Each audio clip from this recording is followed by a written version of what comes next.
Dari Tanah Sunda yang asri, Komisi Pemilihan Umum Kabupaten Majalengka mempersembahkan. Assalamualaikum warahmatullahi wabarakatuh. Halo Waalaikumsalam Sobat warahmatullahi Cerdas. wabarakatuh. Ketemu lagi dengan saya Iin di acara podcastnya KPU Kabupaten Majalengka. Seperti biasa nih teman-teman, hari ini kita bakal ngobrol terkait kepemiluan dan demokrasi. Tapi hari ini kita bakal fokusnya dalam membahas ngobrol-ngobrol santai tentang kepemiluan.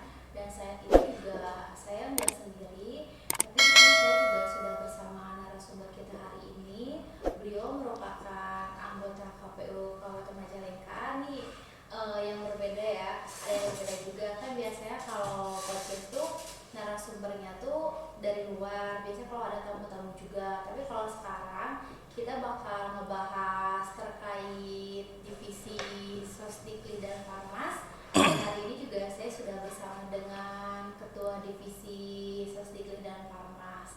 Selamat pagi Pak. Ya, Selamat pagi. pagi menjelang siang ya Pak. Iya, Dan siang. soalnya. Oke baik Pak. Biar makin banyak yang kenal juga, walaupun udah banyak yang kenal, boleh Pak perkenalan dulu.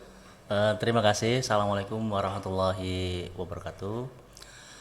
Saya dikasih nama orang tua dengan nama Cecep Jamaksari, yang pada saat ini alhamdulillah diberikan amanah, kepercayaan, dan mengampu sebagai Ketua Divisi Sosialisasi Pendidikan Pemilih, Partisipasi Masyarakat, dan Sumber Daya Manusia atau SDM di KPU Kabupaten Majalengka. Tentunya saya asli Majalengka. Bukan orang luar asli Iya. Majalengka juga. Kalau di KPU sendiri Pak, di KPU Kabupaten Majalengka berarti sekarang Bapak sudah 2 periode ya? Ya, sekarang ke periode kedua. Periode pertama dulu di periode 2013 sampai 2018. Sekarang periode di 2018 sampai 2023. Sebab dalam regulasinya Undang-Undang 7 2017 bahwa untuk di penyelenggara pemilu itu sampai 2 kali masa jabatan. Jadi sekarang terakhir ya Pak, Terakhir. kalau di kabupaten. Untuk di kabupaten. Bisa mungkin nanti kalau masih berbeda provinsi ataupun DRI, tapi udah kemarin pergantian nih Pak. Ya, tergantung gimana takdir saja. Baik Pak. Berarti kalau dulu tahun 2013, kalau sekarang kan Sosdikli ya Pak. Iya. Dulu juga sama, apa beda? Untuk periode pertama 2013 sampai 2018 itu saya mengampu beberapa divisi. Selama 2 tahun 2013 sampai 2016 awal, saya juga sebagai Divisi Sosialisasi Pendidikan Pemilih, Parmas, dan SDM.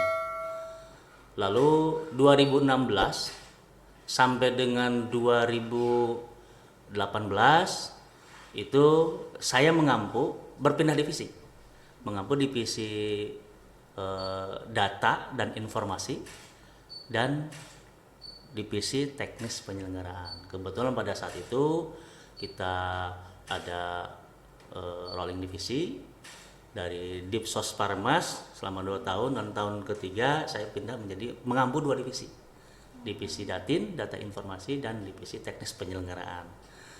Nah, ketika di awal 2018 itu ada surat dari KPU Provinsi Jawa Barat bahwa untuk divisi teknis tidak boleh double dengan divisi yang lain. Maka saya mengampu divisi teknis saja sejak Februari 2023 sampai Desember 2023. Untuk divisi datinnya itu dipegang oleh Pak Sarkan, yang memang beliau mengampu sebagai Ketua Divisi Hukum pada saat itu.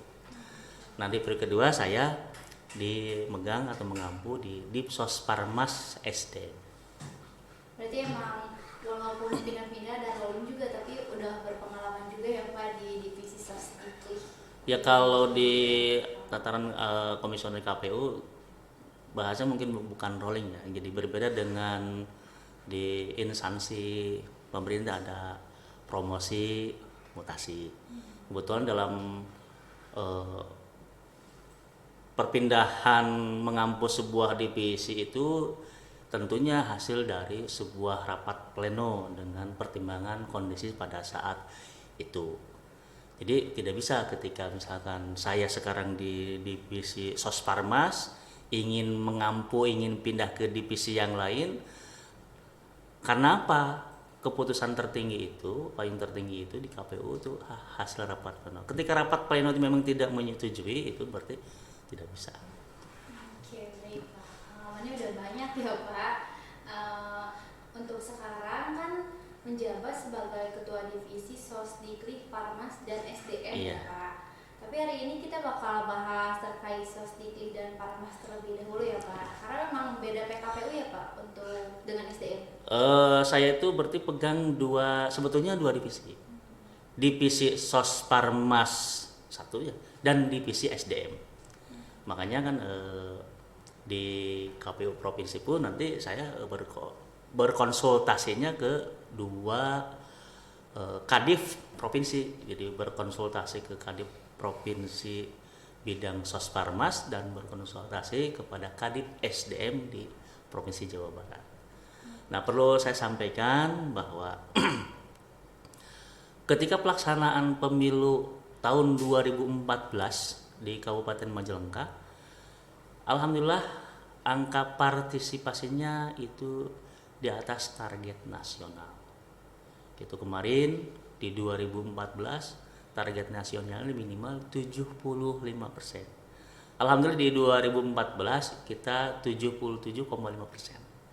Nah, itu sebagai bukti nyata bahwa kebersamaan, dukungan semua pihak kepada KPU dalam meningkatkan angka partisipasi itu ya sangat baik.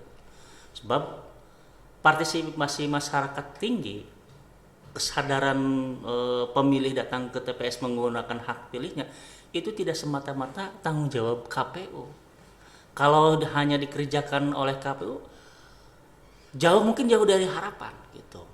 Makanya wujud nyata bahwa di Majalengka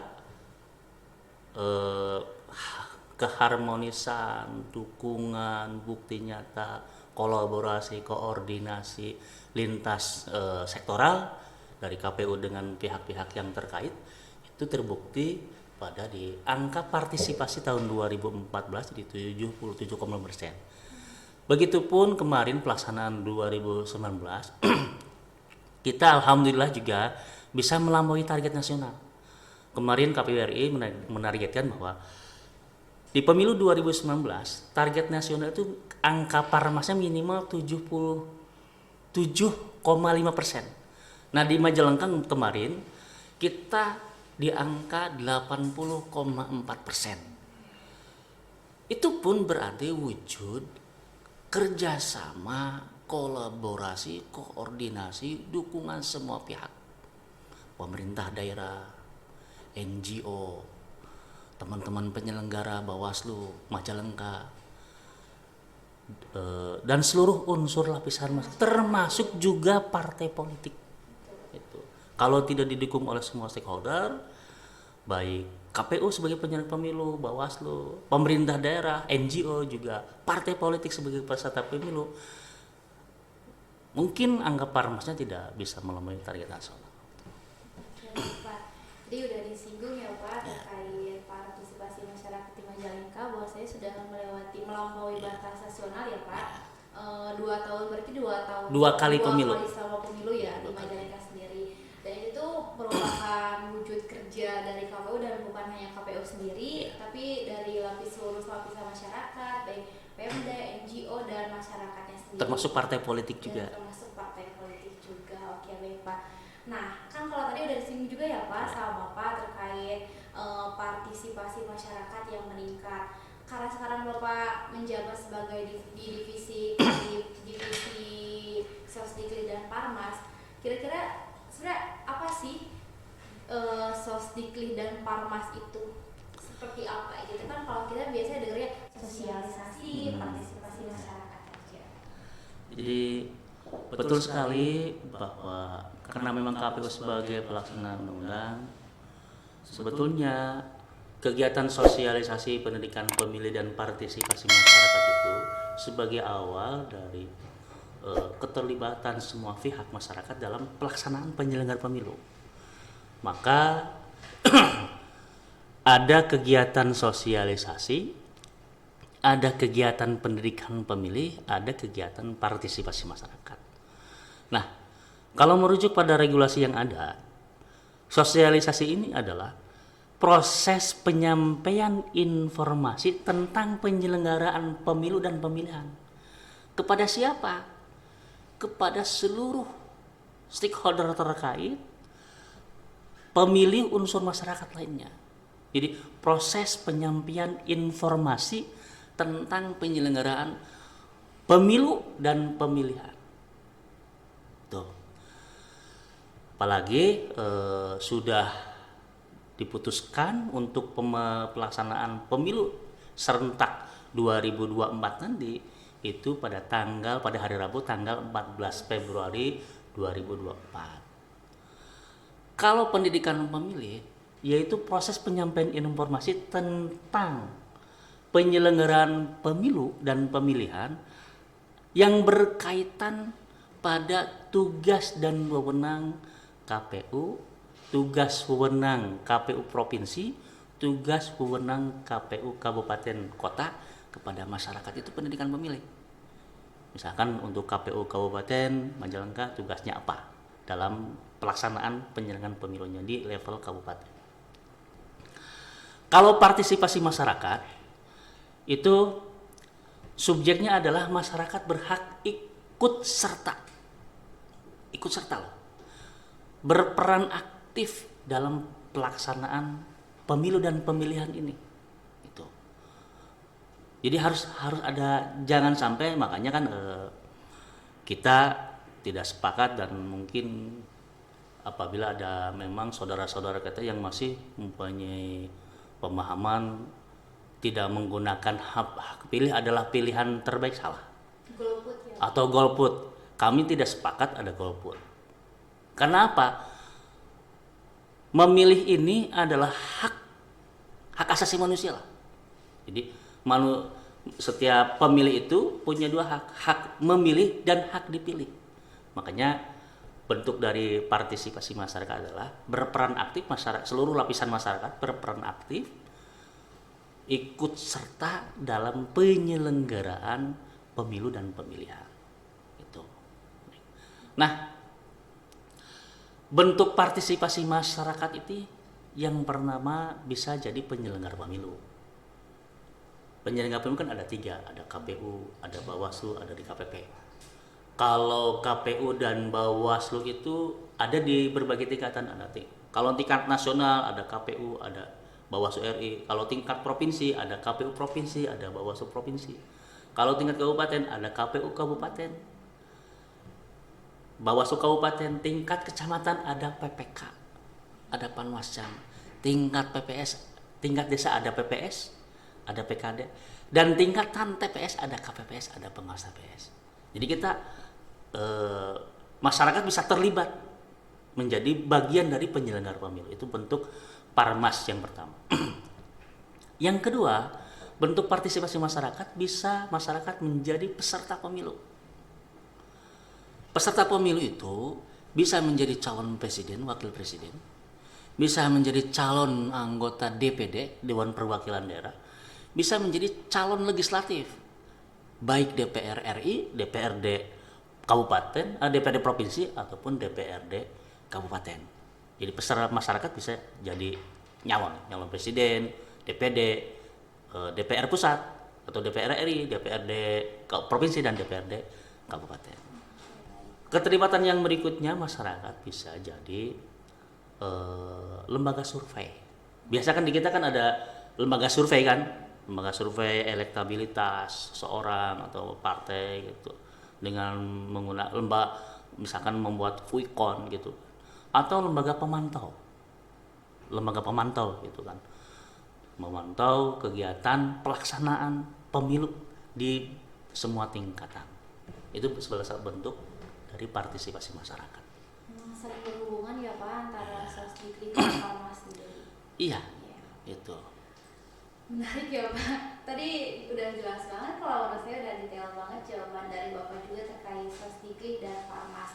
Tapi kira-kira ya Pak, untuk di divisi Sosdiklik dan Parmas, tujuan dari Sosdiklik ini apa sih Pak? Kan kalau tadi juga saya sebutkan bahwasanya kita tuh bisa menjadi pemilih dan untuk dipilih juga untuk bisa mencalonkan di DPRD ataupun di wali kota dan sebagainya. Nah, tapi untuk di KPU sendiri sebagai lembaga penyelenggara pemilu, kira-kira tujuan dari Sosdiklik, divisi Sosdiklik Parmas ini seperti apa? Ya tentunya tujuan akhir kegiatan gencarnya kegiatan Sosdiklik ini supaya adanya peningkatan partisipasi masyarakat yang memang secara signifikan gitu, secara signifikan. Tadi sudah saya sebutkan di awal bahwa masih ada saudara-saudara kita yang memang mempunyai pilihan itu untuk tidak menggunakan hak pilihnya. Hal-hal itu yang memang perlu kita rangkul, kita ajak bersama bahwa pemilu itu penting loh. Pemilu itu penting dan dibenarkan oleh konstitusi. Nah, jangan sampai hak-hak yang sudah disiapkan difasilitasi oleh negara itu tidak digunakan sebaik mungkin. Itu. Oke, baik. Lalu untuk di Parmas sendiri, bahwasanya kan ada tuh tadi juga sudah disinggung bahwasanya salah satunya tuh untuk meningkatkan partisipasi masyarakat ya Pak, dan memang itu juga sudah ada batasnya juga. Kalau kemarin kan kemarin 70%, sekarang memang, kemarin 80,4. Nah, kira-kira di KPU sendiri gitu, khususnya di divisi Sosdiklik Parmas, hal apa aja sih Pak yang sudah dilakukan atau program mungkin program-program apa saja, bentuknya seperti apa saja yang dilakukan di Parmas sendiri atau Sosdiklik Parmas untuk bisa meningkatkan partisipasi masyarakat supaya masyarakat itu bisa memilih dan enggak sampai golput. Yang pertama, karena memang kita di KPU Kabupaten itu sebetulnya melaksanakan semua program, tahapan, jadwal yang sudah diputuskan, ditetapkan oleh KPU Republik Indonesia. Itu termasuk bentuk kegiatan sosialisasi pendidikan pemilih. Kita wajib melaksanakan hal itu. Namun kita juga tadi sudah sampaikan bahwa tingginya angka partisipasi masyarakat, tingginya keterlibatan secara aktif masyarakat itu harus adanya kolaborasi, koordinasi, dukungan dari semua pihak, pemerintah daerah, NGO, partai politik dan sebagainya. Nah, untuk menguatkan hal tersebut, ya tentunya kami di Majalengka, KPU Kabupaten Majalengka, melakukan kerjasama, melakukan koordinasi dalam hal kegiatan Sosdiklik Parmas berkelanjutan, supaya tidak hanya KPU yang melakukan kegiatan-kegiatan Sosdiklik atau sosialisasi pendidikan pemilih dengan target Parmas yang meningkat, juga stakeholder terkait juga membantu di berbagai kesempatan. Contoh begini, kita kan segmennya tertentu. Nah, ketika stakeholder terkait punya kegiatan yang memang ini melibatkan halayak ramai, bisa diselipkan pesan-pesan, informasi-informasi tahapan pelaksanaan pemilu. Misalkan dalam sebuah forum di NGO atau di pemerintah atau mungkin di partai politik ada pendidikan kader, mungkin disampaikan informasi-informasi tentang pelaksanaan tahapan pemilu dan pemilihan. Misalkan tanggal ini pendaftaran calon, kapan verifikasi parpol, kapan penataan daerah pemilihan, kapan rekapitulasi dan lain sebagainya. Itu berbagai kesempatan digunakan untuk menyampaikan, menyebarkan informasi-informasi pelaksanaan tahapan pemilu dan pemilihan. Oke, baik Pak. Memang sering kerjasama juga ya KPU sama contohnya universitas ya Pak untuk pendidikan Sosdiklik, sosialisasi terkait pemilu juga, dan NGO, dan kemarin juga sama DIK kalau nggak salah akhir tahun tuh. Lalu Pak, untuk sekarang nih, kalau sekarang kan udah mau tahapan ya Pak, sebentar lagi, beberapa hari lagi, tanggal 14 Juni. Nah, kira di Sosdikli Parmas ada nggak sih Pak program yang benar-benar difokuskan gitu supaya karena kan udah tahapan juga biar masyarakat tuh udah mulai melek politik lagi dan dari dia nggak sampai golput, prioritas utamanya gitu. Tadi sudah saya sampaikan bahwa KPU Kabupaten ini melaksanakan tahapan program dan jadwal yang sudah ditetapkan oleh KPU Republik Indonesia termasuk semua kegiatan.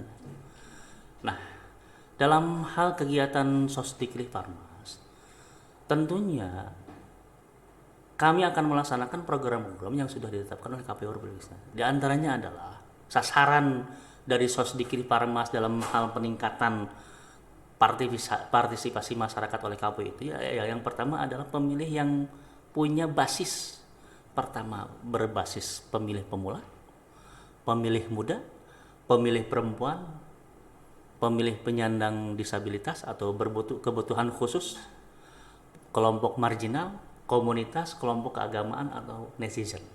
Itu yang kita akan fokuskan. Di sisi lain nanti kalau kita berkaca pengalaman waktu pemilu 2014, 2019 ada KPU, program KPU Gustu Kampus. Walaupun kegiatan-kegiatan itu sudah kami lakukan. Contoh begini. Kami sudah melakukan KPU Kabupaten Majalengka melaksanakan program Madaris, Madrasah Aktivis Demokrasi. Itu yang memang itu kami lakukan sebelum tahapan dari Januari sampai hari ini. Siapa saja sasarannya? Yaitu si calon pemilih. Kebetulan ada siswa-siswi PKL dari SMK. Ada 6 SMK sebanyak 30 orang PKL di sini selama 3 bulan. Kita di samping mereka melaksanakan tugas-tugas dari sekolahnya, tapi di sini mereka berikan pengetahuan secara lebih baik tentang pemilu dan demokrasi, dari mulai sejarah pemilu, bahkan di akhir itu dengan mereka dilibatkan menjadi penyelenggara pemilu di tingkatan TPS. Itu.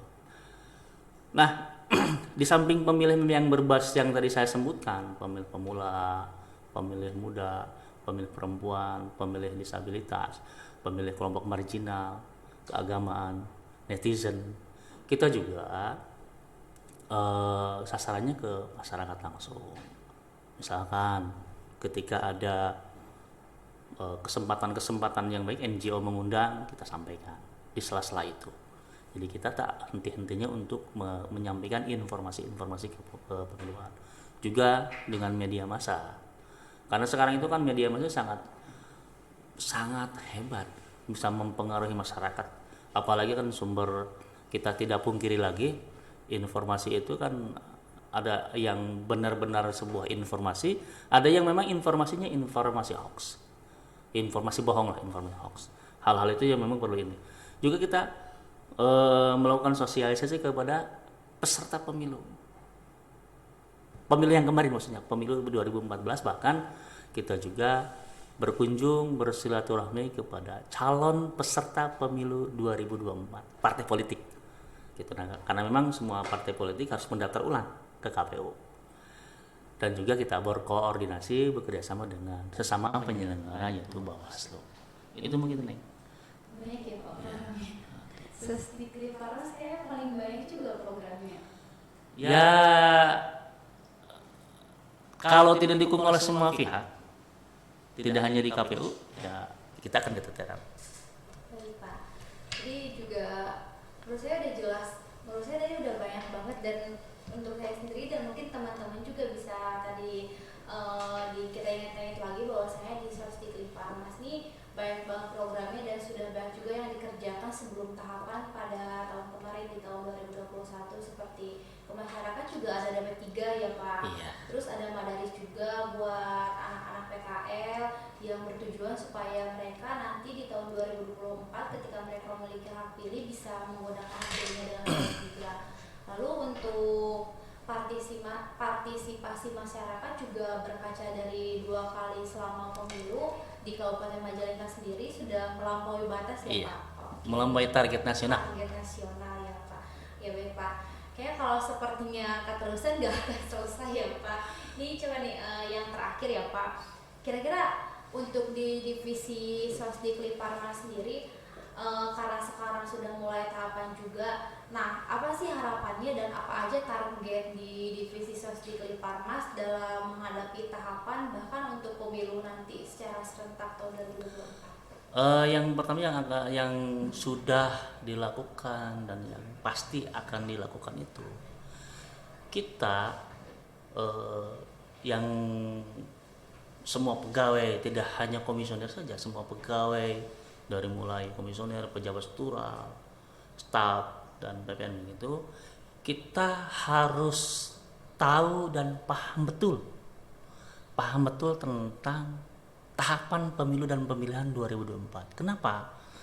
Sebab ketika mereka kembali ke rumahnya masing-masing, pasti keluarga besar KPU Kabupaten Majalengka akan menjadi sebuah rujukan masyarakat, keluarganya, tetangganya, handai tolanya atau komunitasnya. Kapan sih pemilu? Gitu. Jadi kita melakukan peningkatan pengetahuan di kitanya dulu. Gitu. Dan kita sudah lakukan setiap hari Senin kita ada kegiatan pembinaan SDM dalam hal meningkatkan kapabilitas tentang pelaksanaan pemilu nanti di 2024. Otomatis dengan seluruh pegawai menjadi pintar paham, akan menyampaikan informasi-informasi yang akan kita laksanakan nanti di mulai di kick off-nya 14 Juni 2022. Itu yang pertama. Yang kedua, dalam berbagai kesempatan, kadang kan kami juga kan KPU Kabupaten Majalengka suka misalkan mendapat undangan kegiatan instansi pemerintah, undangan NGO ataupun partai politik. Dalam kesempatan itu kita sampaikan semua tahapan pemilu dan pemilihan 2024, walaupun memang pada hari ini lagi proses pengundangan di Kemenkumham.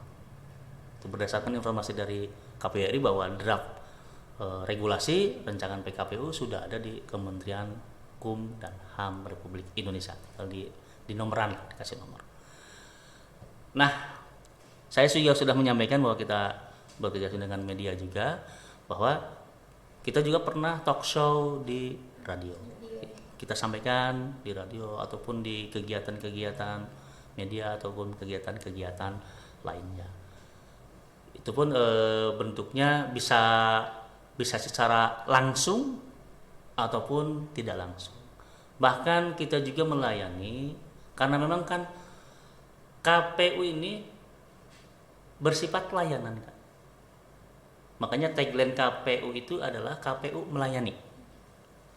Artinya kita yang menyampaikan semua informasi secara langsung yang saya simulasikan tadi melalui kegiatan-kegiatan yang sudah kita program dengan mulai berbagai kesempatan di luar KPU, tapi kita juga bersifat melayani. Maksudnya ketika ada para pihak yang memang membutuhkan informasi kepemiluan dan demokrasi, itu bisa datang ke kantor KPU, datang ke layanan PPID. Kita melayani semua informasi yang dibutuhkan, tapi dengan catatan informasinya yang tidak dikecualikan. Jadi kalau informasi yang dikecualikan, mohon maaf, tidak akan kami sampaikan. Itu termasuk proses tidak hanya proses sosdik, proses yang lainnya. Maka kegiatan atau divisi sosdikli juga di tataran sekretariatnya ini sebagai corong, sebagai penyampai informasi semua tahapan kegiatan dalam menyongsong kick off nanti tanggal 14 Juni 2022. Dan saya meyakini bahwa 2 kali kita pemilu di 2014, di 2019, bahwa angka partisipasi Majalengka itu di atas target nasional. Kami meyakini bahwa nanti di pemilu 2024 Majalengka akan tetap berada melampaui target nasional, angka partisipasi masyarakat. Kenapa? Alasannya sangat sederhana. Sekarang itu pemilih semakin pintar. banyak pemilih muda yang semakin pintar lah, makin bersahabat dengan dunia digital. Sebab nanti di kepemiluan pun ini berbasis aplikasi, ada si Rekap, ada si Dali, si Dakam, dan lain sebagainya. Oke, baik Pak. Terima kasih Pak untuk penjelasannya, sangat tinggi sekali ya teman-teman. Berikut tadi penjelasan dari Bapak Cecep sebagai Ketua Divisi Sosdikli dan Parmas yang sudah dijelaskan tadi bahwasanya di Sosdikli Parmas sendiri banyak banget programnya ya Pak.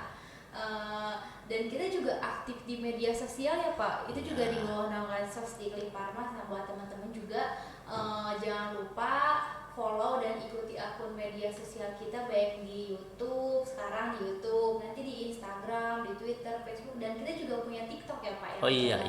Jangan lupa juga ikuti TikTok kami juga, KPU Majalengka.